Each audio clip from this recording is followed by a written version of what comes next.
Christ, my cornerstone, I'm standing there with you. Hello, everyone, and welcome to another Stone of Help podcast with Ebenezer Baptist Church. I'm Pastor Gene, and I thank you for being with us today.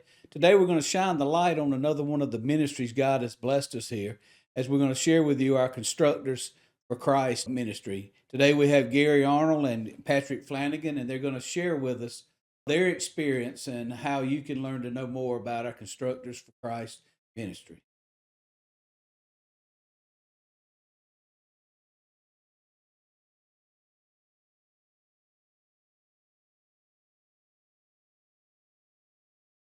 Constructors for Christ began in the 1970s when Al Davis, who was the associational missionary for Northwest Georgia, wanted to start a build team for churches to help them in missional settings.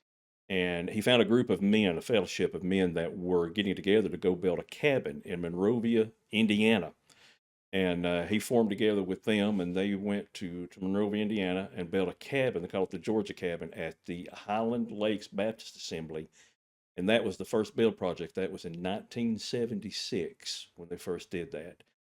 They went for 1 week, and since that time, it has gone from a small group of men to a group of volunteers representing over 200 families.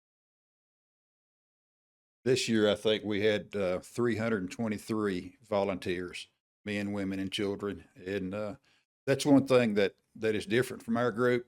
There's several groups around the country that builds churches, do volunteer work, but they're all men. So we invite our families to come. My kids was 2 and 4 years old when they started, and we've had them as young as 6 weeks old going with us.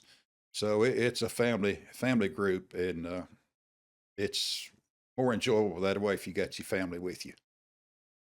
One of the good things about Constructors is the fact that it is family oriented. So everybody can be a part of it, and the kids get to come along and learn to be part of a missional setting. Not everybody can go on a mission trip to Africa, and not everybody needs to go on a mission trip to Africa. There is work here in this country that can be done, and Constructors for Christ gives us an opportunity to do that without having to try to save up or come up with thousands of dollars to make a trip to another country, taking a 10-hour flight or something, going to a country where you don't even speak the language. So it just gives us an opportunity to be able to do missionary work in this country. Over the past, we've been a part of Constructors for 48 years. We started in 1979. Al Davis was our director of missions, and he came around and invited us to go. And I think we had 23 people go to Sydney, Ohio, that first year. And since then, we've built about 47 churches, 2 ministry centers, and a couple of associational office buildings. So we've been from Topeka, Kansas. We've been to Michigan 3 times, Missouri, Connecticut, New Jersey, all over the eastern United States, basically. I think didn't 1 year you even do Alaska? Went to Alaska? We went to Alaska with the association. We worked on a church up there. Todd Smith and myself went with a group. David Patey and some more from the association went up there, and we worked on the church up there. We also had a group that went to Liberia. Part of Constructors went with that group, and we worked on a bridge over there for a couple of weeks. And they had a civil war while we were there. We got closed the borders on us, so that was an interesting trip too. But part of the Constructors went on that too. My wife and I, we've been doing it since 2013 was when we first went. We actually joined the church here in 2011, and actually heard Gary talking about the Constructors for Christ, and that it just piqued my interest, and I had to get a little more information about it, and I thought that really sounded like something I'd be interested in, and it's an outstanding ministry. You get to meet people, meet some wonderful people, and get to see such wonderful ministries that people are doing. Like Gary was talking about, we have built, like there was a distribution center we built for a ministry called God's Appalachian Partnership in McDowell, Kentucky. And then this past year, Hope House went and did a project there with Hope House. And these are just some wonderful ministries that we get to partner up with, and just some of the churches even that we've gone and built. Wonderful people we've got to meet and do some work with. We, being a family ministry, we've seen kids grow up just like our kids. Misty, she grew up in it. She got married. Now her husband goes and her daughter goes.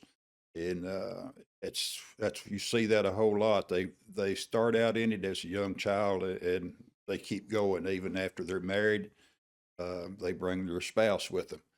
And I carried my granddaughter this year, her first year, Addison, and I thought, well, she's never done anything like this, so I'm sure she's going to stay in the kitchen with Tommy. But she stayed out there with us Saturday getting things ready, and Sunday she said, I want to work on site. So she got up every morning at 5:30 and was downstairs at the motel waiting on us and worked every day out in that heat carrying lumber and whatever we asked her to do.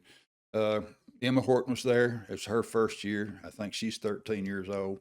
And we had several 12 and 13-year-old youth there with us that they stayed busy all week carrying lumber. So it's just a good family oriented group.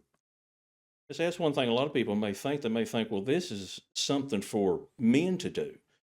But it's not. As Gary was saying, we have kids that actually come out on the job site and work. And there's ladies that come out and work. And sometimes those ladies will outwork the men. I mean, they can be some pretty good workers. And it's not something, you don't have to have a background in construction. It's great if you do, but you don't have to have a background in construction to do this. We have people that are, I know there's people in the medical field, there's people in like factory work. I myself am an auto mechanic. I don't have a background in construction, but so you don't have to have that to be able to come do work. What we really need is people that are just willing to come and be a part. And we do have a manager of the project, and his background is construction. That's what he does for a living. And he don't cut us any slack. He doesn't. It's top quality work. If it doesn't meet his approval, I'm here to tell you, he will make you tear it out and redo it, because I have actually had to tear something out and redo it before, right? Do it appropriately. So But he's got a lot of patience.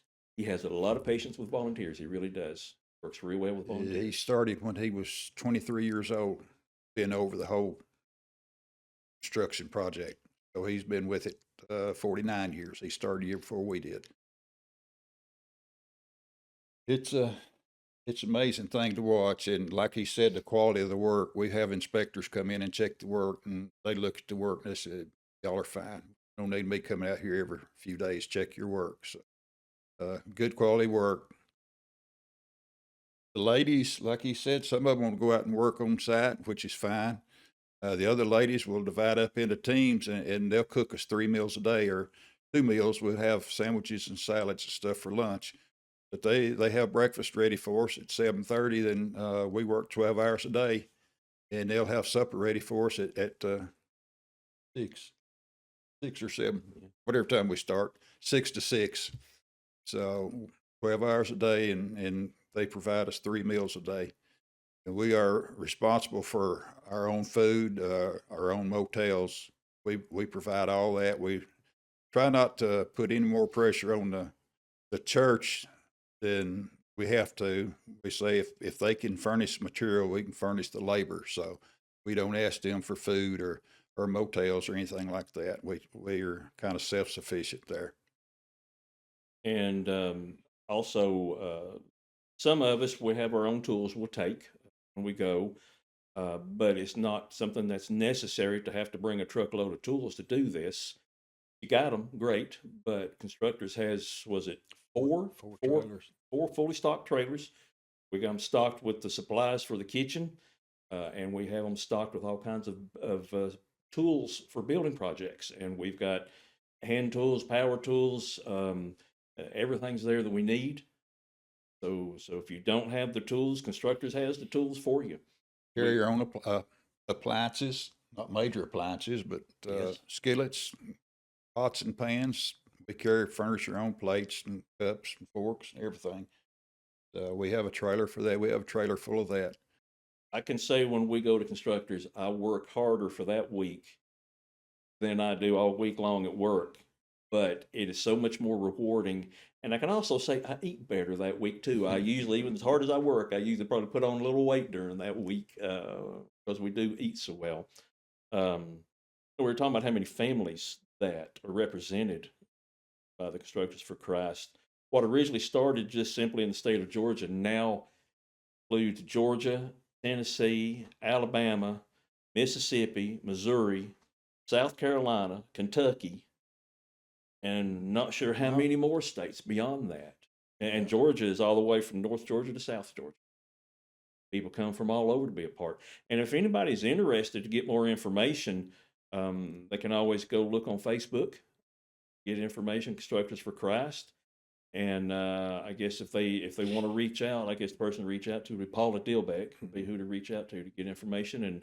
And if somebody's interested in going, she can give them the information they need to where they can be a part of next year's building project. We would encourage anybody from Ebenezer that would like to get involved. It's a great ministry, and you couldn't ask for a better vacation to take your kids on than go up there and let them experience firsthand mission work. We'd love to have more people from Ebenezer going, especially younger people.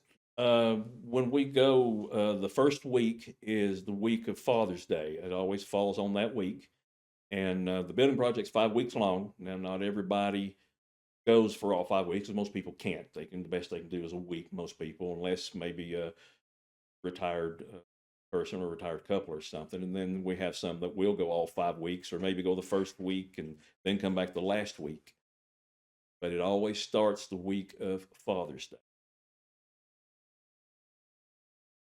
Again, this is Pastor Gene. I want to thank you for being with us today for another Stone of Help podcast with Ebenezer Baptist Church.